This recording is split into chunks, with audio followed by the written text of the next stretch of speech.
Welcome to Cinema Subjects. I'm your host, Scott Martin.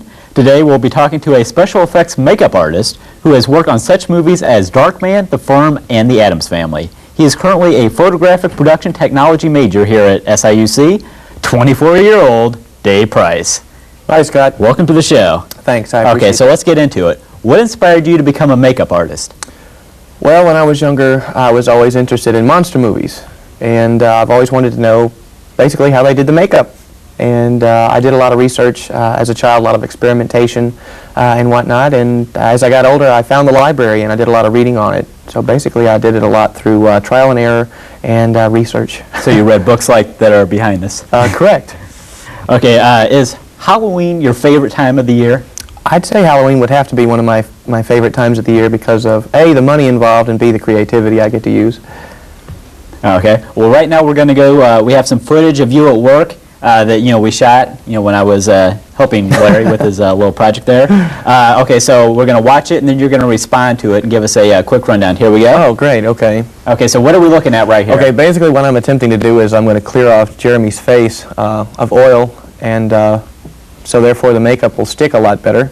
So I'm just swabbing his face with alcohol to get rid of the oil so the appliance will stick better. Now this is rubbing alcohol? Correct. This is just 70% alcohol. Okay, so he's not like wasted or anything? No. He may be asleep. Here I think I'm brushing on the, there's the appliance there.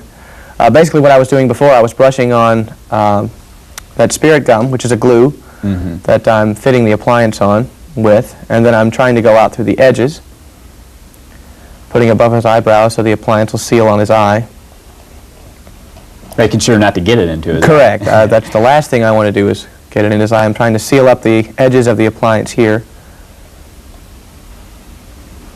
Now where'd you get this mask at?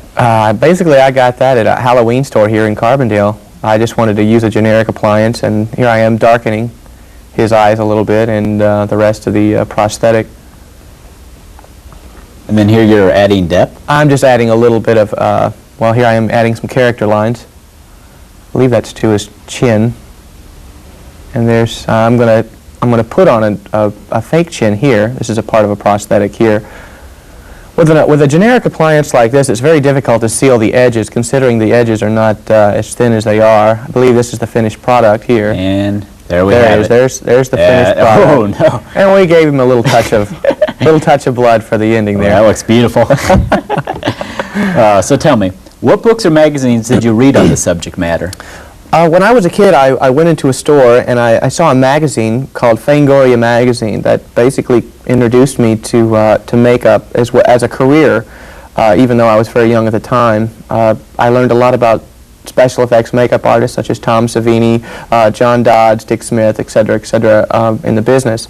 As they were growing in their careers, I was kind of keeping up through the years about how they did it and how they made it in Hollywood. Okay, now let's talk about the movies you worked on. Now, what was your role in The Addams Family? In The Addams Family, what I had to do was I had to comb out Cousin It, basically was my job. Anything that had to be done to the actual character itself, I had to do.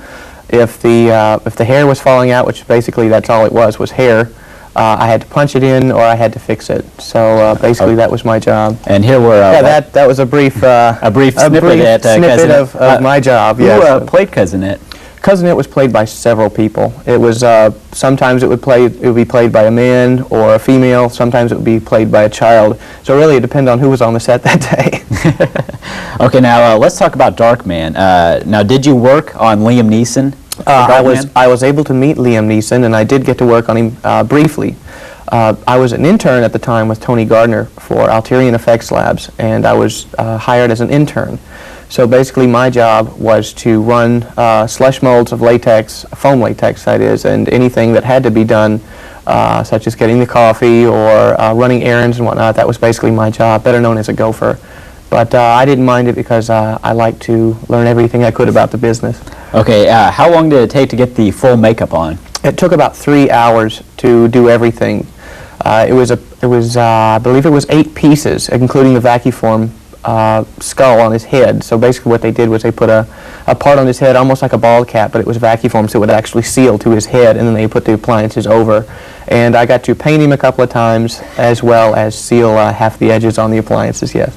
Okay. Now, what was it like on the set of The Firm that you worked on? On The Firm, it was a very tight budget, and it was a closed set. So tensions were kind of high, security was very high. It was a lot of fun. I was kind of intimidated by some of the actors, such as Gene Hackman, William Brimley, Tom Cruise, etc., etc. But I learned a lot. I worked with Ben Nye Jr., who was Ben Nye Sr.'s son, who was a famous makeup artist in Hollywood back in the 50s and 60s. But I did learn a lot, and I did made a lot of contacts out there, and hopefully my next project is going to be a new John Grisham film being filmed in Memphis called The Gingerbread Man. Mm-hmm. Now, on the set of The Firm, you got to hang out with Tom Cruise, didn't you? Briefly. Basically, Tom liked to relax by playing basketball, and some of the scenes were filmed at the University of Memphis, so we got to play basketball in the gym a couple of times. It was crew against cast, so we did pretty good.